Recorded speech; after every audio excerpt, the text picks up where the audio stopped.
श्री क्षेत्र नाशिक त्र्यंबकेश्वर येथे सन 2027 मध्ये हिंदूंचा पवित्र असा महाकुंभ मेळा होत आहे। त्याआधी अहिल्यानगर जिल्ह्यातील श्री क्षेत्र बहिरवाडी, श्री क्षेत्र पुंतांबा व श्री क्षेत्र प्रवारा संगम, कायगाव टोका येथील पवित्र गंगा नद्यांचे काठाचे घाटाचे विकासाचे काम व्हावे अशी मागणी संपादक पत्रकार सेवा संघटनेचे जिल्हाध्यक्ष व ज्येष्ठ पत्रकार मनोज जागे यांनी केली आहे। त्यांनी काल श्री कालभैरवनाथ बहिरवाडी येथे दर्शन घेऊन पूजा केली। तेव्हा याबाबत बोलताना मनोज जागे म्हणाले की श्री क्षेत्र बहिरवाडी तालुका नेवासा येथे शेकडो वर्षापूर्वाचे श्री भगवान शंकराचे श्री कालभैरवनाथ रूप स्वयंभू शिवतीर्थ आहे। त्यांचा मोठा धार्मिक इतिहास आहे। तसेच दरवर्षी लाखो भाविक येथे यात्रेसाठी येतात। तसेच प्रवारा संगम जुने कायगाव टोका येथे श्री सिद्धेश्वर महादेवाचे पुरातन मंदिर आहे।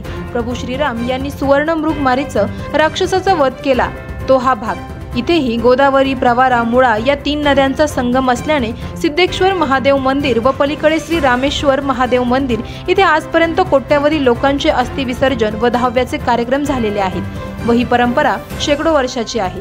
नदीकाठी हे दोन्ही पुरातन शिव मंदिर आहेत। तर श्री क्षेत्र पुलतांबा इथे श्री योगीराज चांगदेव महाराजांची 1200 वर्षापूर्वीची समाधी आहे। ते निस्सीम शिवभक्त होते। येथेही गोदावरी नदीकाठी लाखो कोटी दहाव्याचे कार्यक्रम झालेले आहेत। ती परंपरा पुढे सुरू आहे।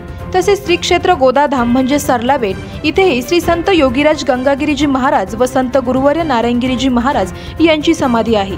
येथील गंगागिरीजी महाराजांच्या सप्ताहाची मोठी परंपरा आहे। त्यात लाखो भाविक सहभागी होतात। तेव्हा श्री क्षेत्र नाशिक त्र्यंबकेश्वर इथे सन 2027 मध्ये होणाऱ्या कुंभमेळ्यासाठी केंद्र सरकार, राज्य सरकार हजारो कोटींचा निधी देणार आहेत। काही निधी आला पण आहे।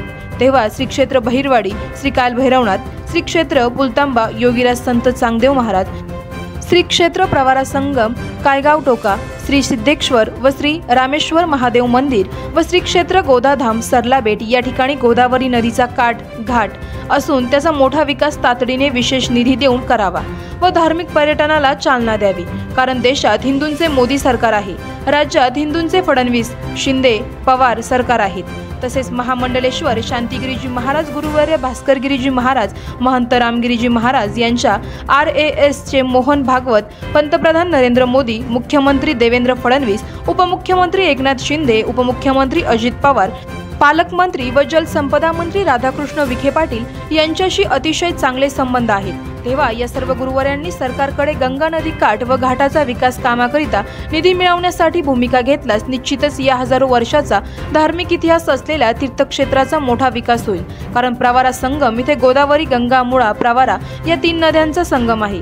ते तीर्थक्षेत्र म्हणजे महाराष्ट्रातील प्रयागराजच आहे, असेही ज्येष्ठ पत्रकार मनोज जागे यांनी म्हटले आहे। आवाज जनतेचा न्यूजसाठी प्रतिनिधी दर्शन बारसे। करायचं आहे लाईव्ह कार्यक्रम किंवा आहे कसले आंदोलन, जनसामान्यपर्यंत पोहोचेल आपला हक्काचा आवाज, आवाज जनतेचा। बातमी व जाहिरातीसाठी संपर्क करा स्क्रीनवर दिलेल्या नंबरवर।